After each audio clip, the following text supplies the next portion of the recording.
you feeling? Guys, voice got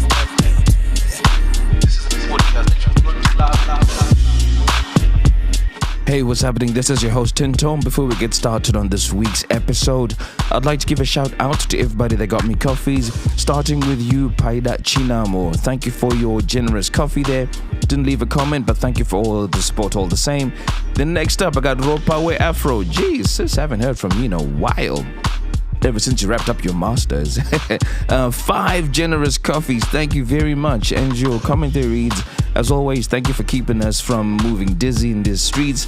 Any month that ends with me not featuring as a guest is a testimony of how effective the podcast lessons are. Keep it up, bro. Okay, I will try. Next up, I got 3 generous coffees from NRV. And your commentary reads, Nomvuyo's story is so heartbreaking. A lot of people really let her down. Stay strong, girl. I really pray that you can get the quality resources you need to handle that trauma. And stay safe, please. Couldn't have said that any better. Thank you very much, Anara. Then I got 7 generous coffees from Afric Flower. And your commentary reads, been a while and always great catching up, even though sometimes the episodes are heartbreaking. Hugs to Nomvuyo. I giggle every time you get shocked like, yo, hey man, mud thing. Thank you for the amazing content. Tinto, just a thought. It would be amazing if you compiled from all your favorites these amazing lessons into a little book, PDF newsletter, or something for us to have as feelers. Good idea. Hey, drop me a DM and let's pick this up, please. Next up, I got 5 generous coffees again from Rooms. Thank you so much. This is not the first time you've given to the podcast. And your commentary reads, it's been a while playing catch up with the episode, so gotta do the right thing and catch up with coffees. Much love for you, Tinto. Oi! Thank you very much, Rooms. Man, you guys have been incredible. If you'd like to support the podcast you've grown to love, please head over to www.buymeacoffee.com/feeling station and give as the spirit leads. Talking about giving as the spirit leads, there are fresh t-shirts for the market in the United States. And if you want to buy these amazing t-shirts that have come out that are labeled Give as the Spirit Leads, head over to the-feeling-station.printify.me and buy as many as you would love to get. I would love to see you guys putting some of these on. So yeah, thanks. With that out of the way, let's get straight into this week's episode. Is that a breakup? I think we have a situation right here on the Feeling Station. What's up? Hi, Tinto. How does it change? How does your voice change so dramatically between hitting the record button and not hitting the record button? You can relax, chill. Yeah, you're good. Let's try this again. What's up? Hi, Tinto. There we go. Welcome to the Feeling Station. Thank you so much for having me. For those listening to this podcast for the first time, it's a romantic family and friendship breakup podcast showcasing stories that people would like to talk about with a view to give you lessons from their experiences. Now, I hope you find today's story entertaining, but more importantly, meaningful. And as you know, the podcast is really popular for 2 main reasons. One being, I do my best to keep my guests anonymous by giving them a name from the African continent. It has to be an African name. And today I've chosen a name from, well, North and East Africa. It's got meanings in both, but I like the meaning from the North Africa side. So I'll say it's from Egypt, right? Okay. And your name is Kamaria, which is K-A. Well, it's like Maria with a K at the beginning. Okay. Yeah, you got that? Got it. What does it mean? And what that means is one of a kind. Oh, fair enough. Everybody feels like they're one of a kind, but geez, given the stories on this podcast, it's like people are all from the same mom or same dad. Clearly, we all drank the same water. Yeah, somewhere. you know. So your name is Kamaria, and it means one of a kind. And what name are you giving the person you're talking about? Well, I think the story will speak for itself. I'll call him Baba. Oh, okay, nice, Baba. Okay, what? Yes. This is not a romantic breakup, is it? No, it's not. It's Thank God. Can you imagine? Can you imagine if it had been a romantic one and you actually calling the guy Baba? I know Yeah, I there's some would've- people who like to call their man Zaddy and whatever, but Baba it's just got that. it would be a whole new level. Yeah, it would be. Okay, so the story is about Kamaria and Baba. And the second reason why the podcast is really popular is there are real life lessons that someone's going to walk away with from the story that you're going to share today. Mm-hmm. So, you got any lessons for them to walk away with? I had to sit and think about this for a while, but I think I came up with 4, maybe 5 lessons. Yeah? Okay, let's hear them. What's your first? The first one is there is no rinse without repeat. Hey, now you make me think about my washing machine. but I get that. Okay, there's no rinse without repeat. There's Cool. no rinse without repeat, yeah. Number 2, yes, you are the product of your environment. What you ultimately do about it is up to you. Interesting. Mhm. I almost want to comment, but we'll let the story come out before I comment on that. Right. Okay. Yeah. Okay. Number 3 is secrets are accountability scapegoat. Yo. It's a secret on the part of the person who's the problem, right? In the sense that we are all forced to kind of keep these secrets, and in so doing, the person or the perpetrator is not held accountable. Okay, yeah. Gotcha. Yeah. Oof, that's deep. I like that. Yeah. And also what you said, it also comes in. Yeah. But I'll let the story speak Okay. for itself. Cool. Another one? Okay. The 4th one is a Shona proverb. It is Chakafugidza Dzimba Matenga. Oh, I once did a joke about that and said that means what is covering houses is asbestos. And Fair enough, because it's toxic, right? Yeah, it's And that's toxic. exactly it. Yeah, that's it. But that's a very, very poor translation of what that means. I think what that basically says in an English context is that you never know what is happening under somebody's roof. Yes, you don't know what's going on behind closed doors. Yeah, exactly. Oof, Yeah. you said it even better. and you got a 5th one? yeah. The 5th one is if you feel oppressed, fuck the culture. Hey. Yo, you said that with such conviction. I actually got goosebumps. Because it's really deep to fuck the culture. It is. Because culture is really an integral part of what society is. Yeah. For instance, it's Irish culture to have quite a bit of booze if you want. So is it with German culture. And I don't know, culturally in Zimbabwe, it's a thing to sit down and eat from the same plate. If you're Right. gathered around a fire and you're being told a story by Sekuru or by Mbuya, it's a cultural thing. It so is, you're yes. saying if you feel oppressed by that, fuck that shit. Yes. Yay. And it goes back to lesson number 3, which is secrets are accountability scapegoat. Welele. Kamaria, let's get straight into this, please. I beg. Okay. Normally, I would say, tell me how you and Baba met, but this is not romantic. So you are literally steering this ship. Talk to us. Okay. What's up? Okay. So my first memory of Baba, I was about 4. So up until then, he was not in my life. I would say perhaps that my mom was a single mom. I don't Right. know the dynamics of their relationship at the time, but I can say that I had my mom all to myself up until that point. Mm-hmm. So he just kind of like randomly appeared on my 4th birthday, and then I was just wondering who the fuck is this man? Mm-hmm. But I guess, he was kind of like in and out. I don't have quite a lot of memories of him kind of growing up. I do remember like going on little family trips, just the 3 of us. But, like he wasn't an integral part of those formative years, if that makes sense. Mm-hmm. Yeah. So I would say the memories kind of started growing, so to speak, when I started going to school.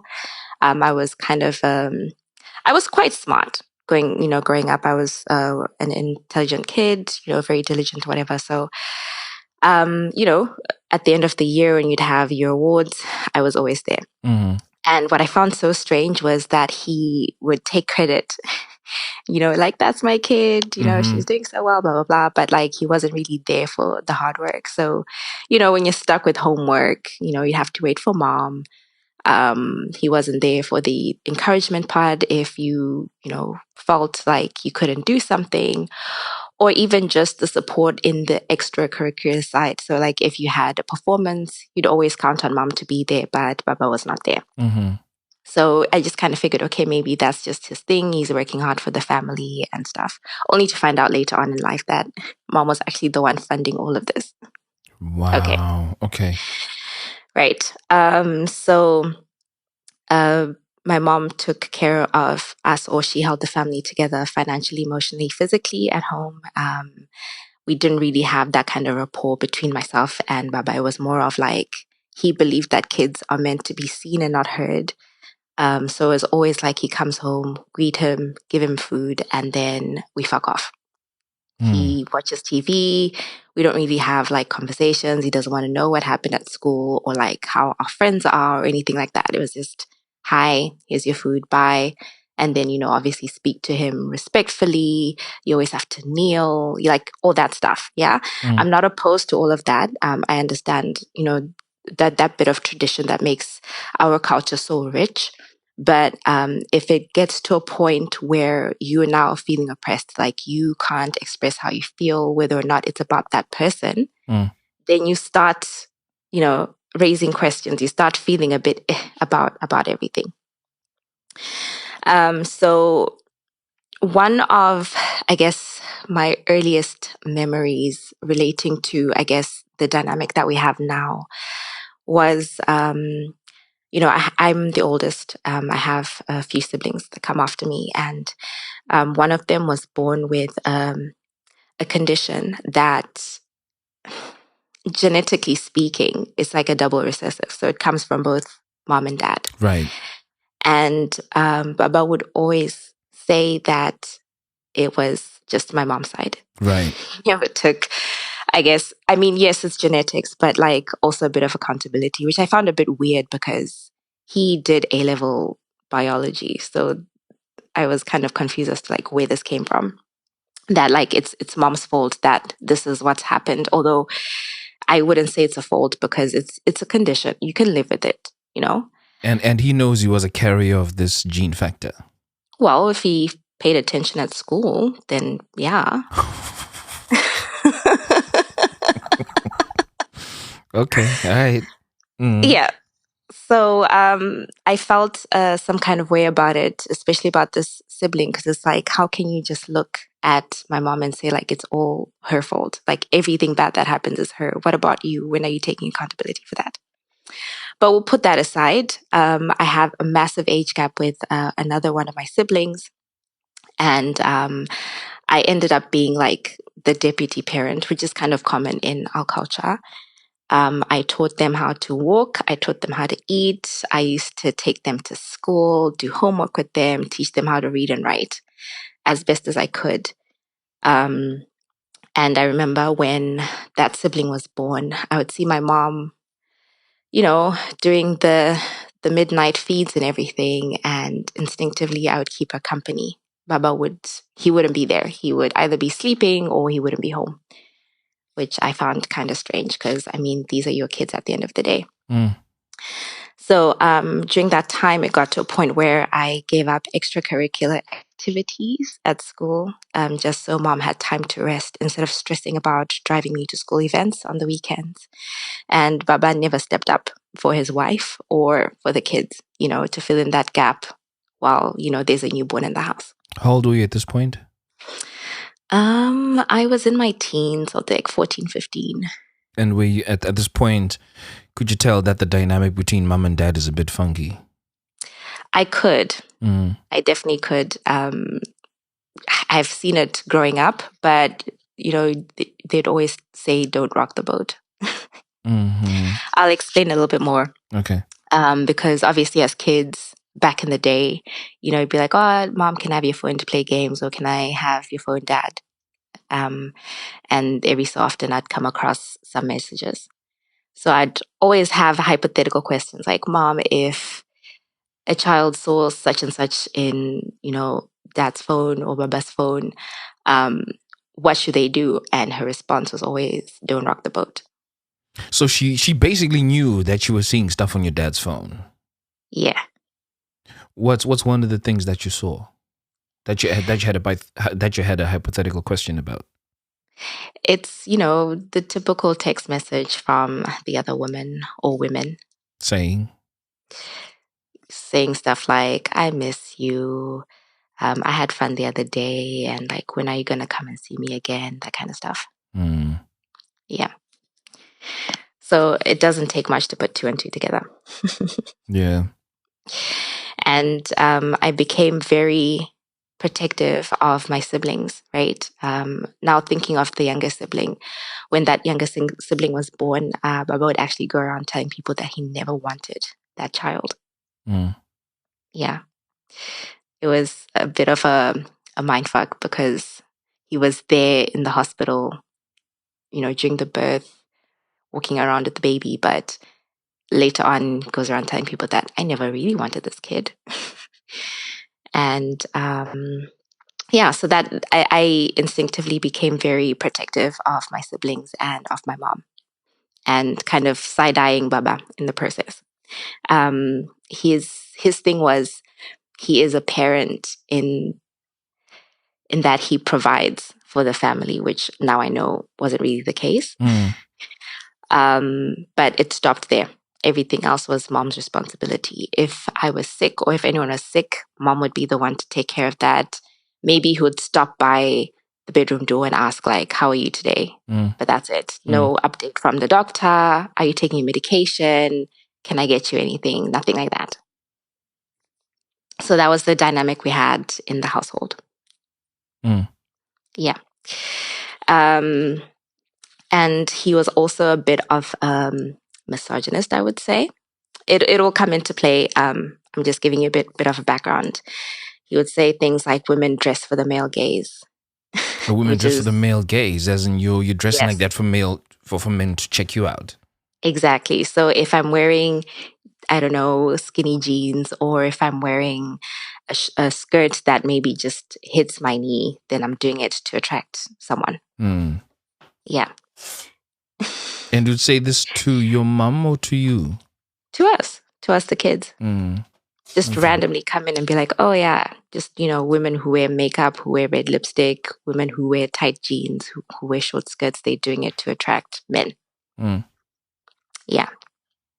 Mm. So it made me feel some type of way about it, to be honest.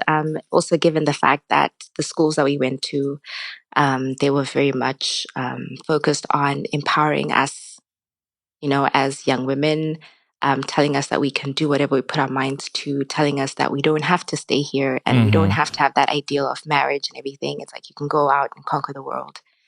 So to go from, education and spending time in school and being told this and then being told something completely different at home. Yeah.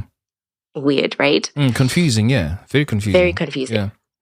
And another situation that was confusing was, for example, you know how private schools are in Zim, they don't really allow you to speak the local local language. Yeah. Outside of that language class. Mm-hmm. So obviously it meant that we spoke a lot of English, probably 95, 98% of the time. Yeah. And you bring that home because you're used to speaking English at school and, your parents operate speaking English at work, etc. So you just come home and you speak English. And Baba actually stopped talking to me for 2 months. And he said it was because I was speaking too much English. Mm-mm. Yeah. Yeah. And it was a bit of a mindfuck, I have to say, because even my mom at that point, she was so confused. She was as confused as I was. It's like, why are you doing this? Mm-hmm. It was just out of the blue. And I would love to say that it was based on tradition, but if you're not there to actively teach that tradition and to teach the history behind it, then it's just you're causing drama for the sake of it. It's like if you're not happy, then no one deserves to be happy. Mm-hmm. Yeah. So in situations like this, I was always told, regardless of whatever it is, that's Baba. You have to humble yourself. Even if he's the one in the wrong, you have to go and apologize because you're the child. Right. Mm. So I would, most of the time, if Baba was angry at me for speaking too much English, I would have to go and apologize and say, I'm sorry for speaking too much English. And you'd say this in what language, out of curiosity? How would you say I'm sorry? In English or Funny enough, right? I speak in English. I'd apologize in English and then kind of go back into the, okay, ndichayedza kutaura nechishona, just to make you happy kind of thing. So we constantly walked on eggshells in the household just to please him. And because whatever you would say one day could be offensive to him the next. So it's like, okay, better just to avoid altogether. He comes home, you do, the usual things, and then you just run away. So that was basically my childhood. And then as I became a young adult, things kind of ramped up a little bit. I remember one specific situation where I received a text message from Baba, and he was basically talking about a guy, we'll call him Tom. He was saying, I heard that you're messing around with Tom. Stay away from Tom. He is naughty. That was the message. And I'm just thinking, okay, where is this coming from? First of all, Tom is a guy from church. Right. He was a youth leader, right? So I was having a conversation with him about uni, probably, right? And then, secondly, you don't even ask the context. You just come and you accuse me of something. And now I'm wondering, first of all, you don't know Tom like that. Like, so where is this coming from? Where did you hear this? Yeah. Come to find out that some psycho-problematic single mother from our church had gossiped about me talking to Tom to my dad directly. Right. Yeah. And why would she feel okay talking to your dad directly about this instead of speaking to your dad through your mum, which is what would be the cultural norm? Firstly, yes. And secondly, it's not like we were having a secret conversation. It's like after church socials. Hey, how are you doing? Oh, how's it going with uni? Oh, so like, where are you planning on going? That's all it was. There was no weird vibe. I've never looked at Tom like that ever. Right? The reason, I guess, that this woman and my dad know each other is because my dad was diagnosed with a chronic and life-threatening illness that requires regular medical attention. Right. So one of them is kind of like regular visits to the hospital for treatment. And then this lady so happened to work there. Okay. Right. So I thought, okay, fine. So you heard it from this woman. Okay, but like, what's so wrong about Tom? Like, why would you just come guns blazing? We don't even talk like that. Where's this coming from? And then I realized it's because Tom's dad also had the same condition that Baba had. Right. And they met through that way. And obviously, it's a small world. They ended up realizing, okay, yeah, same church, whatever.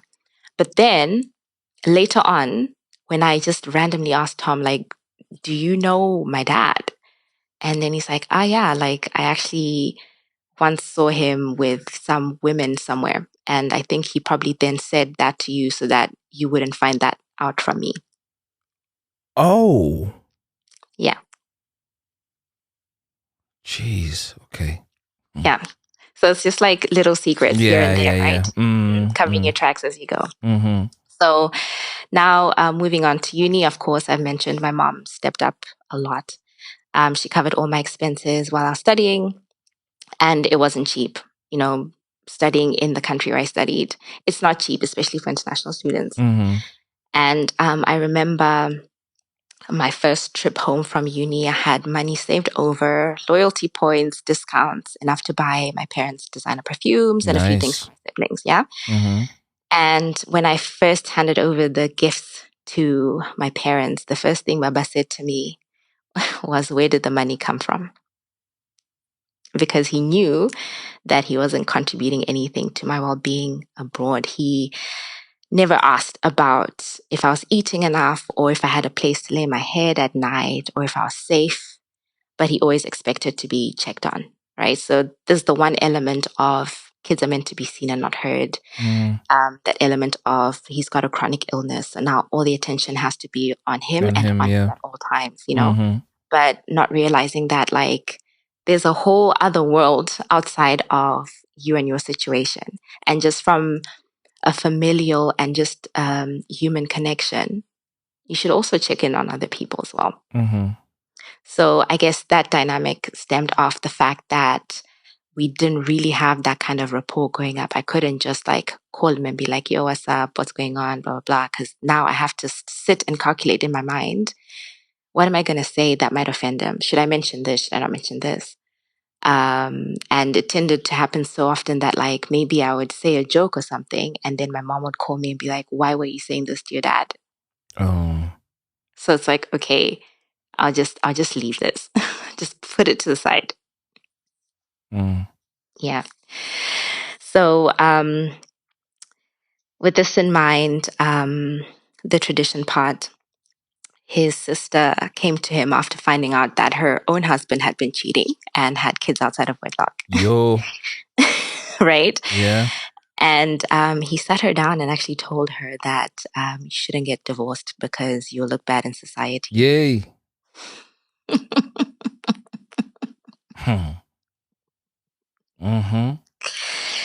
Again, accountability. Yeah. There we go. And I mean, a whole lot of stuff happened in the meantime, little things. But I remember eventually after uni, I went home for a short while. And I was going through a lot mentally as well. What was going on with you mentally? Okay, so because of the family dynamics, things like being repeatedly sexually assaulted by a relative was something that I never brought up. It happened for about like 6 years, but I never brought it up until I was about 17. And even then, like I had only told my mom, and then my mom kind of just said like, I'll pray for you. Oh my God. Yeah.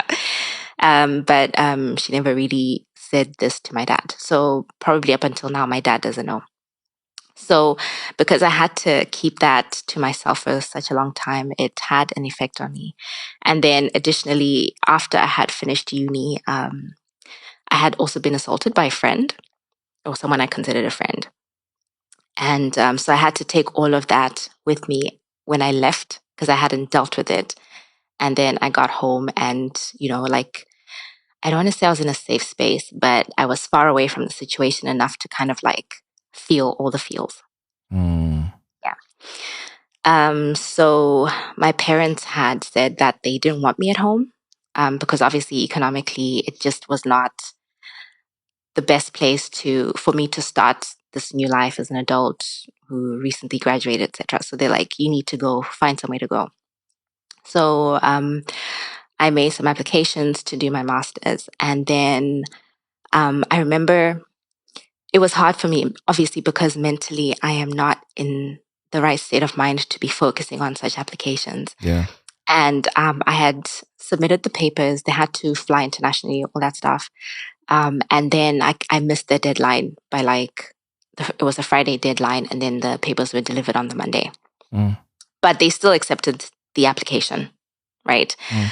And I remember Baba sat me down and then he asked me, why did you do this? Why are you not taking your life seriously? And I was like, I'm actually going through a lot mentally and I'm feeling depressed. I'm feeling suicidal.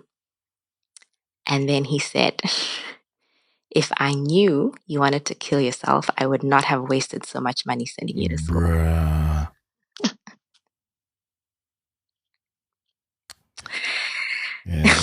Yeah, that's, I mean, you giggle about it, but that's really painful to hear. It is. It really is. Yeah. So it put him in a box of, okay, so I know now for sure that I can't rely on you. Yeah. And this all happened within the same period. So shortly after that, because I had come back, I had worked a little bit. So I had saved enough money and I thought, okay, it'd be nice to just like go on a little girls trip with my friends and have my sister there too. So we planned a little trip. We bought our tickets and everything. And then I was like maybe $400 short. So I went to my mom. I'm like, oh, mom, like it's a trip for me and my sister. I'm $400 short. And she's like, go and ask your dad. So I went and I asked Baba, can you give me $400? And then he's like, yeah, sure. I'll have it sent to your bank account. And then you can go on your trip. So sure enough, probably like a few days later, I see $400 hit my account. I'm like, okay, great. We can cover the rest of the expenses. We're cool. A week later, I get a call from the bank and they're like, ma'am, the money that was sent to your account was actually not meant for your account. It was meant for someone else. I guess. Right. Before I carry on, I have to say, when that money first hit my account, I saw it. And then I sent a text message to Baba and like thanking him. Oh, thank you, Dad, for the money. Now we can finish off the trip, blah, blah, blah. So now the bank called me and said, actually, no, the money is not meant for your account. It was meant for someone else. Can you please send us back the money? So now I'm thinking, wait, Baba actually said, yeah, no, you're welcome for the money. And I'm like wondering, okay. So then I go to Baba and I'm like, Baba, I got a call from the bank. They said the money was not for this account, blah, blah, blah. And then it's like, I never sent you any money. Oh my gosh. Wow. And I'm thinking, wait, what? Like, I literally just messaged you and said thank you. And then you said you're welcome. Right? So now we're in a scramble. He basically was like, that's your baby. Sort it out. So now I had to scramble to come up with $400 to pay back the bank. And I thought, okay, right. That's what we're doing. Cool. Yeah. So, it kind of put a rift between us, or a bigger rift, so to speak. And then as time went on, I went to uni, and at the time, like I mentioned, my mental health was not in the best place. Yeah. And then I ended up having to be admitted into a psychiatric hospital just to help me kind of manage my depression and deal with very healthy coping mechanisms. For the longest time, I didn't tell any of my parents about it, but eventually I told my mom, and she was a bit weird about it, but like she made it very clear that we shouldn't tell Baba because Baba does not believe in mental health. He doesn't believe in mental illness? Mental illness, anything to do with mental health, he doesn't believe in any of that. Right, okay. Yeah. So again, like I rarely ever reached out to him, and he never reached out, but he'd always complain to my mom that like we've been quiet. And my mom would relay those messages to me, so I'd be guilted to talk to him. And sometimes if I was on the phone with her, she'd just randomly pass the phone over to him and the guys that I asked about him. So it's like, just mid-conversation, like, oh, yeah, he's here, he's fine, just hold on here. And then, I'd end up having to talk to Baba. And so after all of this, I finished my degrees, and then I started working. And then he would start complaining to my mom that as an adult, I was not contributing to their household. And then he got his sister to call me and chew my ear out because I wasn't helping around the home, and that I should take a loan from the bank and give it to them. For what? To what? To help with bills around the home, etc., etc.? Yes. And then what happens to your welfare when you got the monthly payment you need to make? He doesn't care. Because it's an honor to be, in servitude. And then what was your mom saying about this? My mom actually, I'll explain a little bit. Okay. So I knew the situation, the financial situation, and she knew mine. They were doing just fine. He just wanted to help less in their household for my other siblings, and he could spend it on girls. His girls. Damn. Yeah. And I know this because eventually at some point, my mom actually helped me draft a message, an emotionally, also a provocative message to him to let him know that like I'm already in debt. I'm supporting my siblings and I'm starting off my life, and I can't physically contribute to their household, but I am contributing in other ways. And then from then, he just kind of like left it as is. But I could always tell that he was not happy with the fact that he was not receiving money from me. Mm-hmm. Yeah.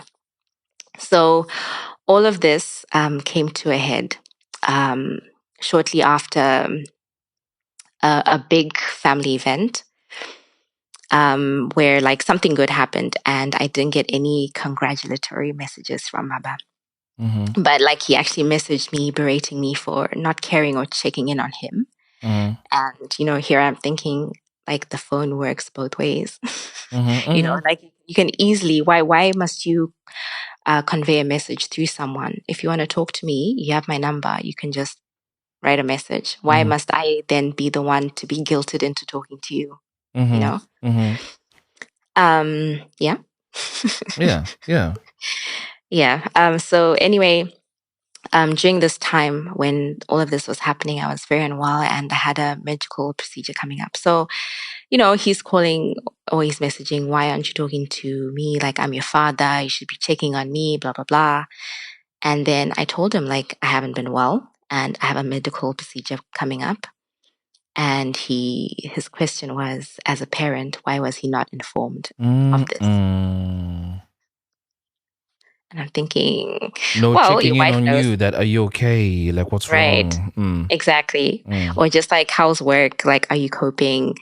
How's your home? Are you happy where you are? Nothing. But like, I always have to be the one to actively maintain this relationship, and it falls on me. It's very similar to the whole thing that you had to be the one to apologize for speaking in English Exactly. and apologize in English.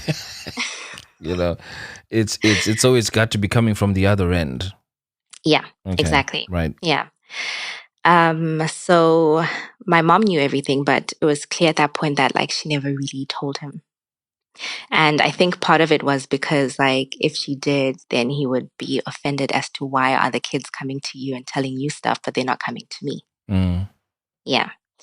So now this is where the story, I guess, comes to a head now, like for real.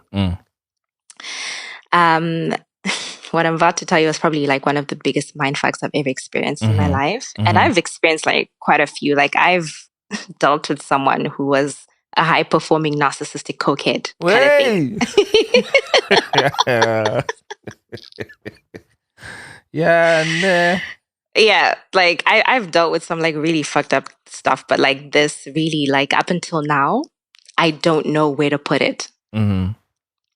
Okay, so I will preface this by saying that I was getting married. Yeah. And we were already like in the full swing of like planning the wedding and everything. And at some point I had to go home and fix a few documents. Okay. So obviously I was already over being told the whole like Urimwana, just respect your father, blah blah blah. Okay. So I'd gone home for a couple of weeks.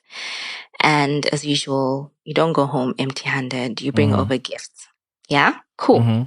You give over the gifts, everyone's happy, whatever. This is like, I just arrived, formalities, I bought you stuff, go and shower, go to bed. Then the next day, I sit and now I'm talking to Baba. We're just kind of having surface level conversation. And then I thought, okay, yeah, this is a good time to just kind of like bring him up to speed with the wedding planning.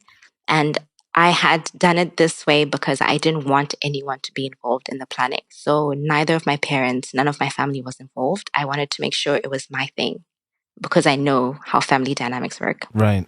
Okay. So I bring him up to speed. I tell him, yeah, so it's going to happen here and this is what we're going to do. And then you guys, mind you, we're actually paying for family, like both our families' accommodation and transport, flight tickets, etc. And then he looked at me and then he said, I want you and I to just talk as adults, have an open and honest conversation. I want to know what it is that I did that has put you off of me.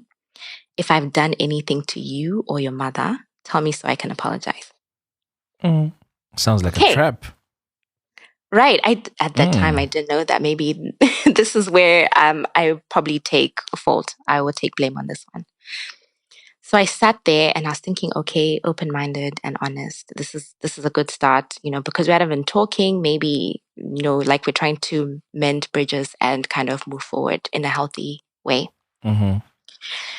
And then I just said, it's very difficult for me to talk to him over the years, because he never got to build that rapport. I could not work out, what kind of mood he was in, what things I could say and couldn't say. And that, like, most of the time he was never home. So it's like, we just had like surface level conversations, and he was quiet. He was quiet for a bit. And then, I had to go and serve him food. And then eventually he sat me down and then he said, I can't believe that you would say something like this to me. And one of those, like, I'm your father. I have always provided for you. You went to school. That's all I could have done. We're not friends. Okay. And then he gave me all the gifts I'd bought for him. And then he said, in me accepting these gifts, I feel like I'm encroaching in your lane. So I want you to stay in your lane. I stay in my lane. What? And then he's like, even if I die, I don't want you to come to my funeral. What? So I'm like, rah, okay, so this is what's happening. Cool. I say, no, I bought these things for you. And he's like, no, I know there's an ulterior motive behind it. I don't want them. You think I'm stupid? I said, no, they're for you.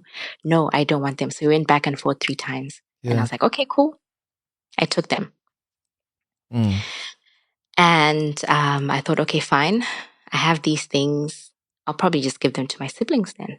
And that's exactly what I did. I gave them to my siblings. And then funny enough, one of the things that I got, my sibling wore it right in front of him. And during that time when I was home, we never actually spoke. We didn't say more than like 2 words to each other. Good morning, good evening. That's it. And I have to mention that, like, he never really seemed to take an interest in my life at all. Like I mentioned, he never asked about my well-being, safety, all that stuff. And I also told him about like the times when I was going through difficult times, when I was unwell, like I would talk to mom. Yeah. So mom knew everything. So now his mind is thinking, okay, he then sits my mom down and he's like, so these kids are telling you everything. So you guys are keeping secrets away from me. What else about the kids do I not know about? Even mine. He's not about to turn the conversation in the direction that I think he is about to. Yes. He asked, what? Are these kids mine? What? Wow. I look more like him than I do my mom.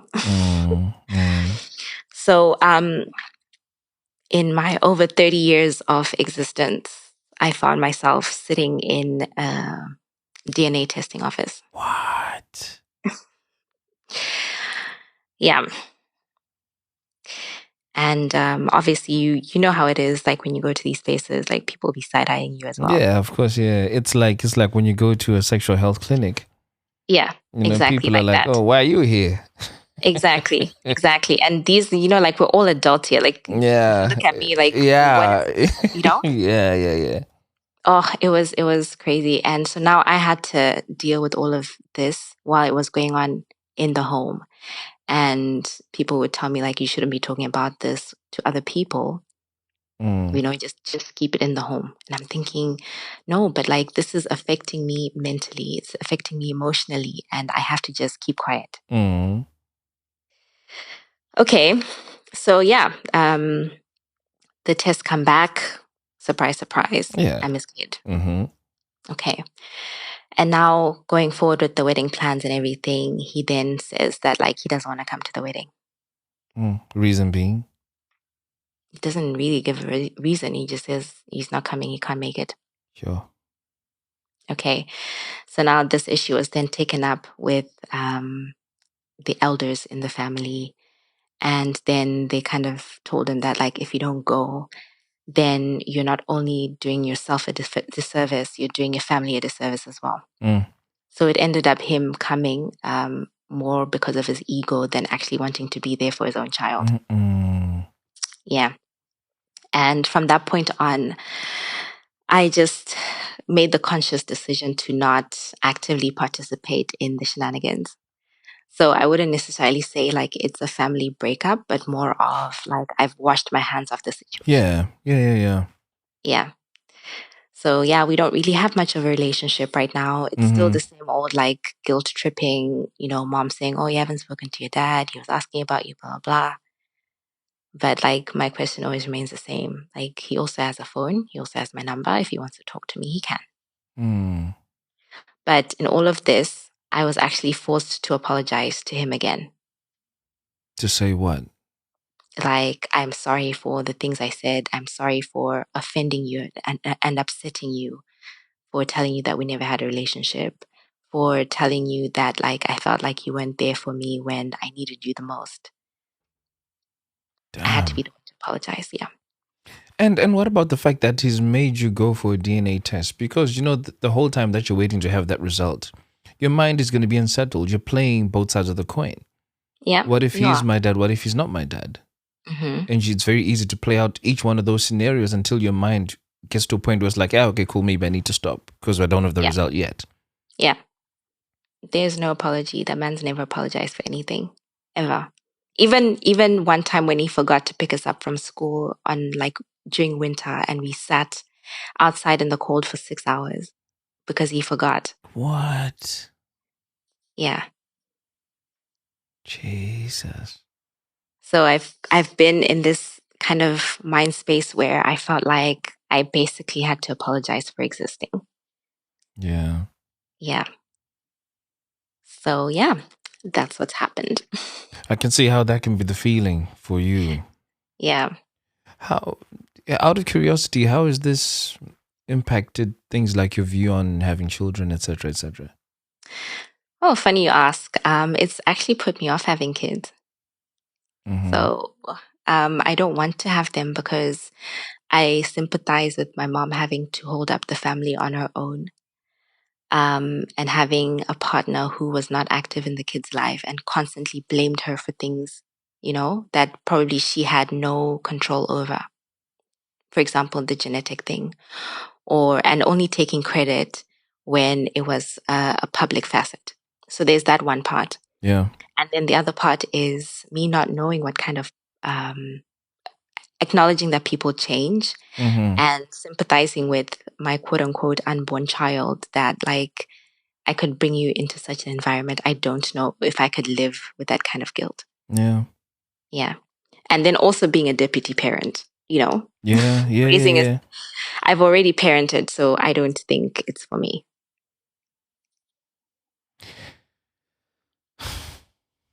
My old younger self, and we're saying when we're talking younger self, we're talking about 18 months to 2 years ago. I would have been very quick to jump onto the bandwagon to say, wait till you have the kid and see how all of that changes. But my stance on that has changed because people have various circumstances that have made their view of parenthood very difficult. Yeah. And very difficult to process. And that is okay to feel. I think I was a bit judgmental of that previously. But now I've learned that there's a lot of things that come to play in somebody's environment. And then your second lesson says, yes, you are a product of your environment, but what you ultimately do about it is entirely up to you. Yes. So even with this parenting journey, yes, you can choose not to have children because of what your experience has been like. But you've also at the same time been equipped with the things that would be nice to make a home beautiful. So you've got both sides of the coin. And I agree. Yeah, and equally I think you're in a really good position to actually make that decision. And if it's a decision not to have kids, fine. You're kind of blessed that you have both sides of the coin. You've seen what it's like not to be given the love that you deserve. You've seen what it's like when that love is not given to, people that matter, like your mom. Yeah. And she just kind of said, well, don't rock the boat. You've seen what that does. So on the relationship front, you got a set of tools and things that probably wouldn't be nice for your partner. So you could either avoid them. For instance, if there's something that you discover that's in a phone, instead of you keeping quiet, you can ask the question, because you know that asking the questions is more likely to help solve a problem.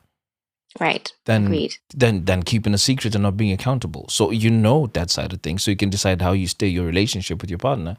And then as far as children goes, that it feels nice for parents to be equally supportive if they can of your financial requirements and meeting your needs. And if there's a challenge, communicating it to you. And if they sense that something is not right, not just coming down to you and saying you can't talk to Tom because they're trying to cover a story. Or if something is happening with, the people who you said sexually abused you, you're comfortable enough to speak to someone. So, you can create that kind of environment. Again, you've got both sets of tools and skills to help you navigate this in a way that could be really healthy. But you also need time to heal as an individual, to come to terms with the fact that those things that you wanted, you didn't have an opportunity to have. Yeah, but what does the healing look like? Because you can't hold those people accountable. They'll never take accountability, right? Yeah. There's a little video that I was watching that talks about the beauty of moving on without getting closure. It's incredibly difficult. Closure is one of those things for me that I, in the past, felt I needed to have, until I came to terms with the fact that don't expect it of everyone. Because just like you say, people are a product of their environment. If somebody's grown up in an environment where accountability is between 0 and none, where are they meant to have learned the skills to actually apply it in your case? Yeah.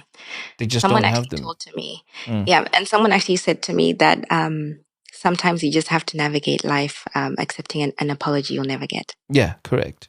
Yeah. And I think, speaking for myself, in the past I have measured people's responses and behavior based on my own response and behavior. So for instance, if I know that I would never lay a finger on you, my automatic standard is, therefore, you are not allowed to lay a finger on me. Right. I would basically say, I treat you the way that I want to be treated. But then that's because I've grown up in an environment where certain things have happened and maybe they're absent in the other person's home. For all we know, your dad maybe comes from a family where it's okay to be polygamous and to have multiple women. So having one in his life is nothing new. But then if you've grown up in an environment where that is very abnormal, you're trying to correct somebody who can't see where the wrong is, because that's their view of normal. And it's such a double standard, if I'm honest, because on one side we have mom and school empowering us to be, the best we can be.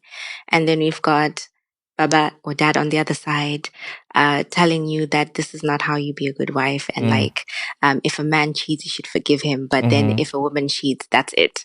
And women dress for the male gaze. It's such a, having to navigate that, and then also having to deal with that heartbreak. I think that's something that a lot of people don't talk about. That one of the biggest or the first heartbreaks you'll ever experience in your life is the realizing that your parents are human.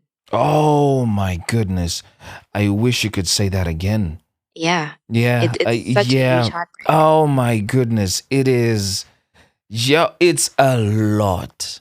It is. I walked down that path, and I remember speaking to my brother about it at some point. We had a deep, meaningful conversation for about 3 hours straight about the different points at which we realized that our parents are human. They are. Because for the best part, a parent is a superhuman, is a superhero. They can't do any wrong, no matter what. And they're the strongest people in the world. They can lift a truck if they wanted to. They're the most empathetic of humans because they have big hearts, etc., etc. But then when you see that they're actually human, it's just like you've been describing mindfucks. It's a real mindfuck, because you're like, wait, hold up a minute. To what extent are you not a superhero? And then you start Exactly. realizing that they are more human than they are superhero. And then you have to try and align with that and see how then you can work together. It's tough. I think the most difficult part is then in growing up, you've constantly been told, don't question, Yeah. you know? So now as an adult, when they come to you and they ask certain things or they request certain things, you're still supposed to maintain that mentality, which Yeah. I just don't understand, Mm-hmm. right? So even just holding them accountable to that very small request, whatever it is, it's very difficult. Mm-hmm. But you still have to acknowledge the fact that they are human Yeah. and they don't want to be made aware that they're human. So do you still take things personally when your dad talks to you? Not really. No, not at all. I guess I can say that I've gone low contact, even though, I mean, parents are still together and stuff, but like I actively try and avoid going home, avoid conversation if I can, because I just don't want to give anyone the opportunity to say something that could pull me back into that headspace. Because it's hurtful for you, isn't it? And It is, and you've yeah. actually needed to get help from the medical facilities wherever you are. Yeah. Just to help you realign. Hey, I can understand protecting your peace. Yeah, and I can't speak up for myself. I constantly have to be apologizing for their shortcomings. Yeah. Yeah. I guess they coined the words boundaries for a reason, don't they? They do. Because it's not to say that you want to be disrespectful or anything, but you just got to create a boundary for your own peace of mind to make sure that, just so that your mind works and operates the way that it's designed to, in the way that you would like it to. Because whether we like it or not, how the situation at home is panning out will have an impact on you and your person. Always, always. It might not be directly, it might be indirectly, just based on how you feel because of a situation that triggered you. Yeah. Well, kudos to you for at least realizing that things are not okay. And at least trying to make the effort to fix them as you best can, recognizing the limitations of what you can say and it's received, because the problem of the history and the background that he comes from has got absolutely nothing to do with you. You could be looking at third or fourth generation patterns of doing these kind of things. And that's why whenever you're about to get into a serious relationship with someone, it really, really, really should be emphasized that you need to understand patterns, their own patterns as individuals, and then also family related patterns. Because if there's a pattern of poverty within the family, if there's a pattern of anger, pattern of promiscuity, mistrust, it's a pattern, it's in the word. It will be repeated in your instance. And then get a sense of how willing they are to break that pattern. And how willing they are to be told that, hey man, I'm noticing there's something here. And it doesn't need to be put in a rude way. It could be in a really nice way. Just highlight it as a habit. Hey, do you realize that whenever something is wrong, you always giggle a lot? I notice it. Sometimes I giggle with you, but it makes me think there might be something deeper. Do you think there's something deeper running? And hope that they're receptive to it. Somebody can tell you, fuck off. What are you telling me about about this? And then what do? And then you got somebody else who could come back and say, oh, I hadn't noticed, but thank you for making me aware of this. I'll pay more attention to it. Then you guys can anchor onto that and move on. Yeah. It all just, it's all kind of conflict resolution and management stuff that I don't have the skills for. You may have them. You probably have better skills than I do. Or you don't. And it's just navigating all these waters and seeing what value they're adding to you as a person and what you ultimately want out of it. Yeah, that's exactly it. I can't imagine there's any child who does not want to have a meaningful relationship with their parent, whatever meaningful looks like or feels like. In your case, it feels like not always feeling like you have to be walking on eggshells, even at this age in your life. Right. You just want to be able to arrive home and be like, hey, Dad, I got these out of love. And he be receptive to it and give you a hug. Thank you, Monango, for thinking of me of doing this. Yeah, you feel more or less disposable. It's like you're an adult when they want you to be an adult, and you're a child when they want you to be a child. Yeah. Well, thank you, Carl Maria, for sharing this. And I'll just play back your lessons. First one is there's no rinse without repeat. Explain that to me. I think you actually touched on it a little bit in terms of patterns. Mm-hmm. You pick up on certain things as you go along, and then they repeat and they get more intense Oh, gotcha. as they happen. Yeah. Gotcha. Then number 2, yes, you're a product of your environment. What you ultimately do about it is up to you. Yeah, you're right. And I guess you're setting that boundary, an emotional boundary, I guess, just so that you protect how being in that space makes you feel. I don't know how close you are with your mum, but tap into your mum. Yeah. Tap into your mum. Don't ask her too many questions. Just get her feeling okay to talk to you about what that experience of being with your dad has really been like. You'll be amazed how much they open up and what that will do for you and your emotional peace as a child. Yeah. I've been down that journey. I found it very, very, very healing. Yeah, explore it if you want to. Okay. Number 3 is secrets are accountability is scapegoat. Yeah, you're right. I guess, mom obviously knew and knows that this guy has been messing about. Hasn't quite acted on it, which then enables him to continue because it does need to be accountable. And then, with the stuff that happened to you when you were a child, those people who did such an evil thing to you are probably either doing it or may have perpetuated with somebody else. And there's no accountability, so they keep pushing with that. Don't know how we can go about that because you were open and you said exactly what happened to you, but still nothing happened. Yeah. Number 4, Chakafukiza Zimba Matenga, also known as, there's a lot that happens behind closed doors. Yeah, there's a shitload happening behind closed doors. I got nothing more to say to that, I guess. And then number 5, if you feel oppressed, fuck the culture.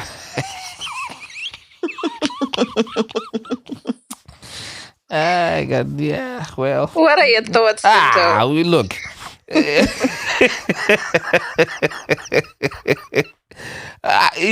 is what it is. It is what it is. But fuck the culture also means adopt another. So, how okay are you adopting one over the other? Because you can't ignore societies are built on cultural foundations. If you don't like what this culture does, for instance, some people don't like the whole thing of paying dowry for somebody. So they're like, fuck the culture. I don't like this. I don't want this. But what you are inadvertently doing without actively saying, I want something else, you're saying, well, I want a culture that doesn't do that. So you're embracing that culture. So let's say you now embrace the culture that says we don't want dowry, but then you pick up something else in that culture that says you must drink 25 glasses of alcohol within 6 hours every day of your life. If that now makes you start feeling oppressed because whoever is drinking, that makes you feel like shit because it becomes verbally abusive, what you gonna say? Fuck that culture too? How many cultures are you gonna fuck? No, okay. I'll put it in this way. This whole thing, especially in our society about like urimwana, you always constantly have to be apologizing even though you're not in the wrong. That's my mentality of fuck the culture. Sometimes you do have to hold people accountable and sometimes you do have to take a step back. True. Yeah, true. I just worry about where you draw the line about fucking the culture.